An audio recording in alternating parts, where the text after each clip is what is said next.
If you've ever felt that your life is being consumed by stress and you don't know what to do, you're just wishing it would magically go away, but it doesn't, I'm going to talk to you about a simple plan that I've used with many of my clients, where by investing only 5 minutes a day in your life, you can start to reduce the level of your stress and feel better about yourself. Now is always the time to start making positive changes in your life.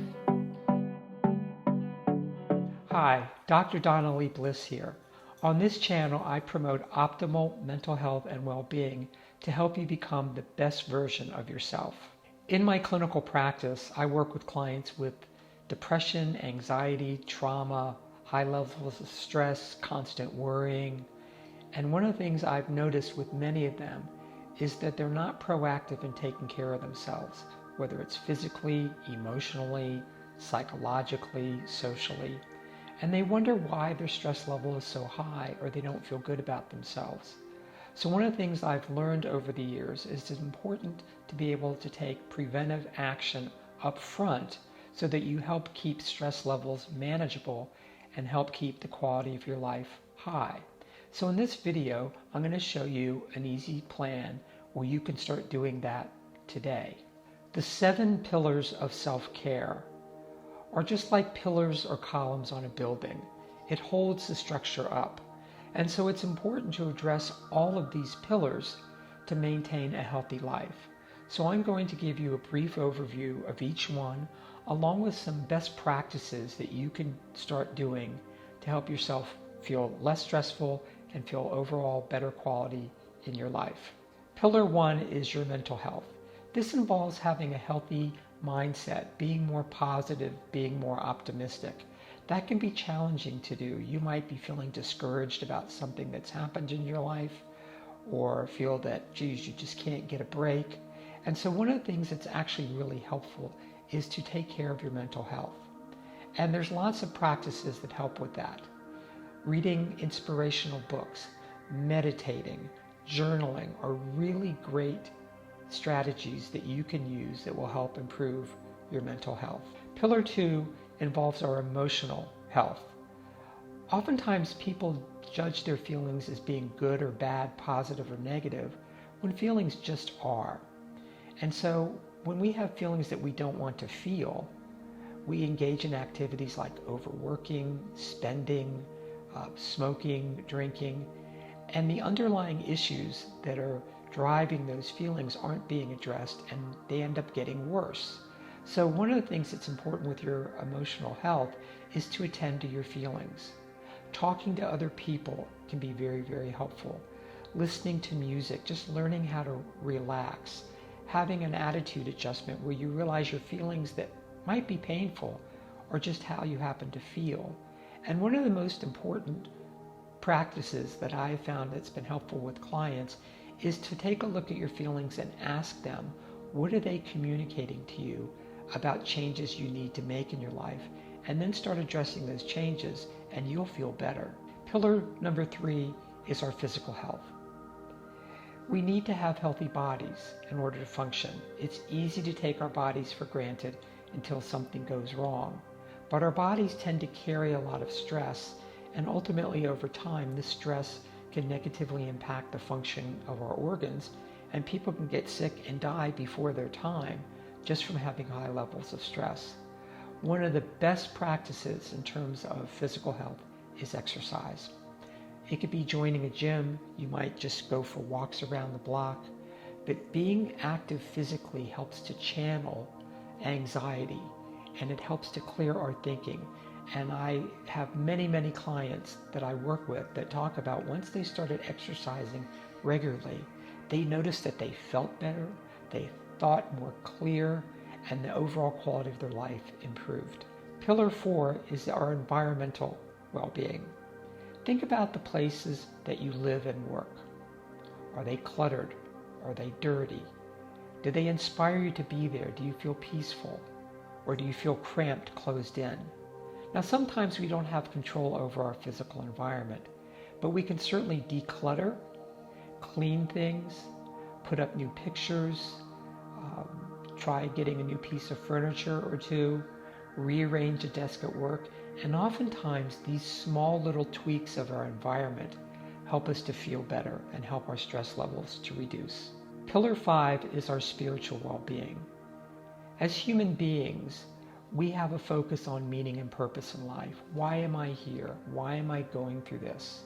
And so it's important to understand the why of our lives, not just what we do. So let's say that you're sacrificing part of your life because you have a family that you want to take care of. And so you're avoiding going to school until your kids graduate. Well, that why, that caring about your kids, is very important. So one of the most important aspects of taking care of your spiritual health is to start looking at what's important to you. What are your values? Are you behaving in a way that's in alignment with your values? I work with many clients that have really inspiring aspirations about the kind of person they want to be, but then when we explore how they're actually living, what they're doing, they start realizing that they're frequently acting in a way that is contrary to their best interests. So starting to think about why you're here, what's important to you, and how you can be in better alignment with this will just make your spiritual health soar. Pillar 6 is our recreational health. We need to have fun. We need to have diversions from the stresses of life. And having hobbies and pleasant activities can really greatly reduce stress. So I have clients that will start playing a musical instrument again, or maybe learning a new skill like watercoloring, or they take a new class in something. It's very important to attend to our recreational health because it can be a safety valve and help reduce stress that we might not be able to avoid because we have a lot of work or family responsibilities. Pillar 7 is attending to our social life. We are social beings. We are hardwired to value relationships and need to have warm, caring relationships with other people that care about us and we care about them. Oftentimes when we get stressed, we start to get isolated from other people. We feel disconnected, and it creates a tremendous feeling of being ill at ease. So if you start looking at your relationships, especially relationships that you might take for granted, sending a text to a friend that you've been thinking about, picking up the phone and calling somebody, just saying hello to somebody that you pass on the street, or telling a family member how much you care about them. All of those small little activities just help to improve our social connections, and you will find that the better your social connections are, the better you're going to feel overall. Now you might be thinking, this sounds pretty overwhelming. My life is very busy. I have a full-time job. I have a family. I don't have any free time to devote to self-care. Well, that's a very common response I get to clients when I ask them about it. And the reality is you do have time, but oftentimes when we're stressed out, we don't function very efficiently. So I'm not proposing that you address all 7 pillars every day. I don't think that's realistic. What I do suggest, and what I found to be a best practice, is to be intentional about addressing self-care every day, whether it's one pillar or a couple pillars, or it varies from day to day. It's the addressing it and addressing it consistently that will help you to feel better. So the simple plan involves being willing to invest at least 5 minutes a day, every day, starting today, on some aspect of self-care. Now you might be saying, well, 5 minutes is not enough time. It's not going to make a difference. I'm going to tell you that it will. It's important to get the energy moving.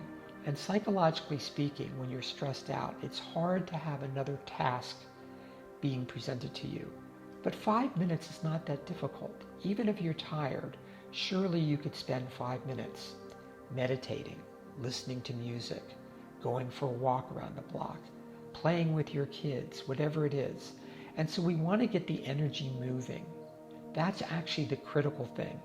These small little steps over time lead to big impacts in the quality of your life.